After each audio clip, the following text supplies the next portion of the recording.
Já parou para pensar se os seus clusters Kubernetes estão seguros?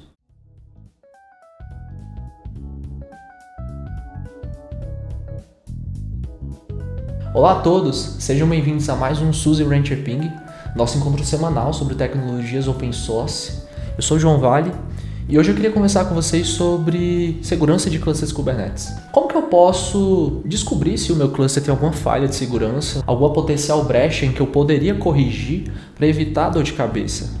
Bom, o Open Gatekeeper, Open Policy Agent Gatekeeper, tem o objetivo de você conseguir criar políticas de governança para o seu cluster. Dessa forma você consegue ter um controle do aspecto de segurança do seu cluster e saber onde estão os erros para que você possa consertá-los com agilidade.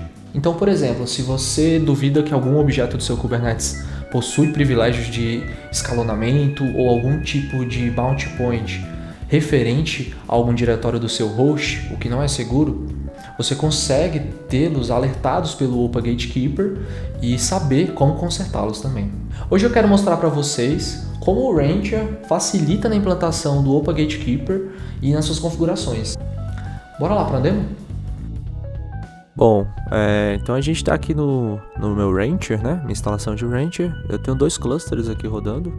Um é o cluster local e o outro é o cluster EC2, que é um cluster downstream, onde a gente vai fazer as operações aqui com o Open Gatekeeper. Bom, antes de mais nada, a gente precisa fazer a instalação do Open Gatekeeper, né? Então a gente vai trocar primeiro aqui a visão para Cluster Explorer, para a gente conseguir acessar o Marketplace do Rancher. Com o Marketplace aqui carregado, né? A gente tem algumas informações do Kubernetes. A gente vai na aba Marketplace.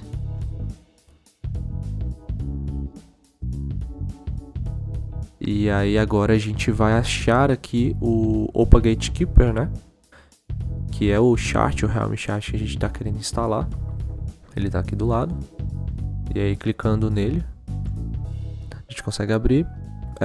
Aqui você tem algumas informações, né? Explicação dele. Você consegue ver que ele é uma engine de policies, né? Então você consegue criar políticas de governança dos seus clusters Kubernetes baseado em políticas que você define. E tem como você fazer um audit, né, de tentativas de, por exemplo, passar por cima dessas políticas, que elas vão ser gravadas como violações. Então vou clicar aqui em Install, a gente vai instalar ele agora. Vocês podem ver que ele já está instalando o Helm chart. Bom, agora que ele está com o Gatekeeper instalado, vocês podem ver que se eu clicar aqui agora na parte de cima e acessar Open Gatekeeper, eu consigo ter as configurações do Open. Então eu tenho Overview, Constraints e Template. Eu já vou explicar cada um deles, mas só para ilustrar aqui. Mas basicamente esses templates vão definir o que cada constraint vai fazer. Então, por exemplo, esse aqui que está aberto é um Required Labels. Ele vai forçar os seus pods, por exemplo, a terem uma determinada label que você pode escolher. Bom, aqui na parte de template, eu vou fazer um exemplo aqui para vocês agora da gente aplicando um template, um constraint na verdade, né, para liberar apenas alguns repositórios que a gente queira e bloquear todo o resto. Então nessa parte aqui do template você consegue ver que eu estou definindo uma propriedade chamada repos, de repositórios, e ele é do tipo string, basicamente é isso. E é um array, né, eu posso definir uma série de strings para esse meu parâmetro aqui. Essa parte aqui, Rego, ela é uma linguagem que o Open Gatekeeper entende. E basicamente ela vai definir o que o constraint vai fazer. Inclusive, se você der uma olhada ali, você consegue ver que tem um print, né, que vai mostrar o que ele vai exibir para o usuário quando ele bloquear algum tipo de operação não permitida dentro do cluster. Aqui em Constraints, você vai ver que a gente cria um constraint baseado num template. Então se a gente clicar aqui em Create, eu consigo selecionar um dos dois templates que a gente já tem ali na instalação padrão, né? E no caso, vamos testar aqui esse de Allowed Repos, né? De permitir algum repositório. Daí a gente pode colocar um nome aqui qualquer para ele, por exemplo, permitir repos, né? E existem algumas outras informações aqui interessantes que a gente pode colocar. Por exemplo, aqui em Enforcement Action, a gente vai colocar o que ele vai fazer quando alguma requisição for feita nesse constraint. Então, por exemplo, eu posso dar um deny, ele vai negar ou a operação não vai ser executada. Se a gente selecionar a opção dry run, ele vai rodar, né, a operação de forma a não executar as mudanças. Ele vai apenas mostrar o que seria feito caso ela fosse executada no seu cluster. Aqui em Scope eu posso selecionar para onde esse constraint vai abranger dentro do meu cluster, né? Se vai ser só o cluster ou só o namespace, ou o cluster e todos os namespaces. No caso eu vou selecionar aqui um namespace chamado prod, que é um namespace de produção.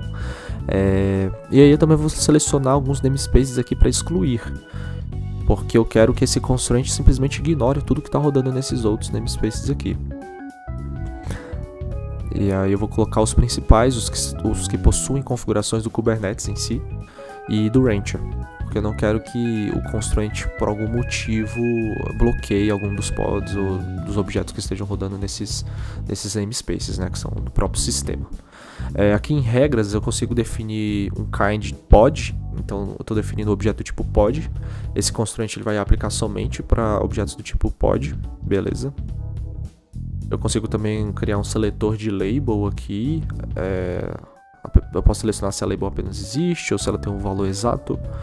Em parameters eu consigo colocar alguns parâmetros que aí eu vou mostrar para vocês, que fica definido, por exemplo, os repositórios que eu quero liberar para os meus pods terem acesso e conseguirem baixar imagens de container. No exemplo aqui eu vou utilizar o Bitnami, né?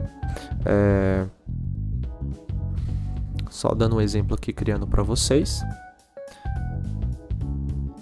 Eu consigo editar o YAML diretamente também, às vezes facilita na hora de você criar a sua regra, né?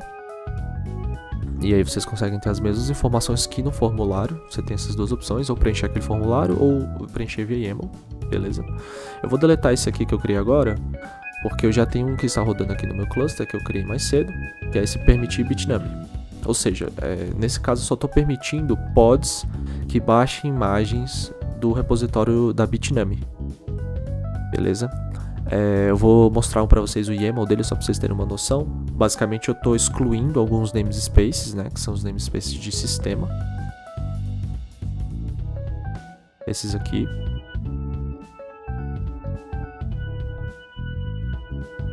Além disso, eu estou selecionando kinds, né, os tipos de objetos do Kubernetes como pod, ou seja, esse constraint só vai ser aplicado para pods, e no namespace de prod, né, de produção. E aí aqui no parameters eu tenho os repositórios que eu estou liberando. Eu estou liberando o Bitnami e o Rancher.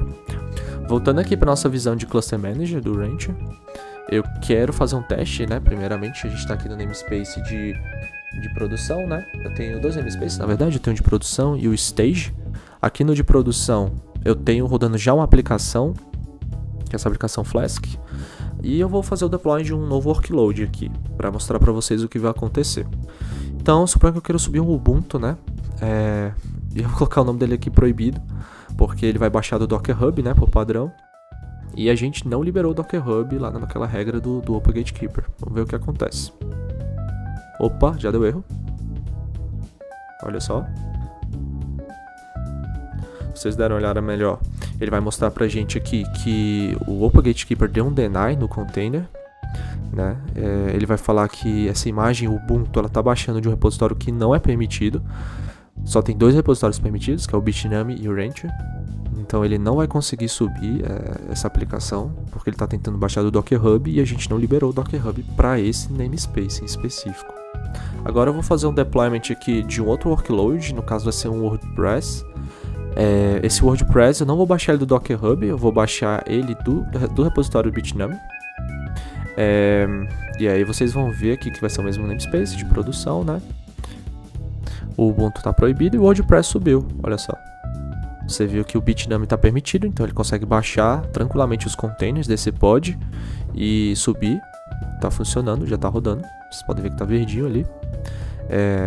E aí eu vou testar aqui agora, fazer os mesmos deployments, só que no namespace de stage, né, que é o meu namespace de teste. Esse namespace ele não tem nenhuma regra do Open Gatekeeper criado para ele. Então eu vou simplesmente colocar aqui a imagem, vou mudar o namespace para stage e deployar o meu container. O do meu WordPress ele é para funcionar, né? Porque não tem nenhum bloqueio contra nenhum repositório, então ele pode subir numa boa. E aí também, só por exemplo, eu vou subir aqui também o Ubuntu, que é baixado do Docker Hub por padrão, no namespace de stage. E vamos lá. Vai lá, o nosso WordPress subiu, tá rodando já.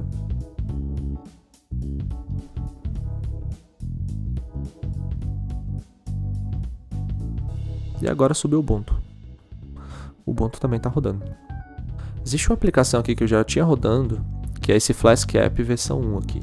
Ele é baixado de um repositório que não está permitido lá nos nossos constraints, né?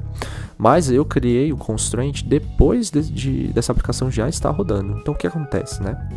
Nesse caso, o Open Gatekeeper não vai bloquear a aplicação que já estava rodando previamente, mas ele vai alertar. E aí se você clicar aqui, ó, você vai ver que ele está reclamando desse container, né, do Flask App V1. Ele está falando que ele tem uma imagem inválida, né, porque ele está baixando desse GitHub desse cara aí. E ele vai falar que os repositórios permitidos são apenas o Bitnami e o Rancher. Bom, isso era tudo que eu tinha pra falar hoje. Eu espero que vocês tenham curtido. Se sim, deixa um like aqui no vídeo, compartilha com a galera que você acha que vai curtir esse conteúdo e siga o canal para vocês acompanharem tudo que a gente for postando aqui, beleza? Se você quiser mais algumas informações, aqui embaixo na descrição tem alguns links importantes para você acompanhar. Obrigado!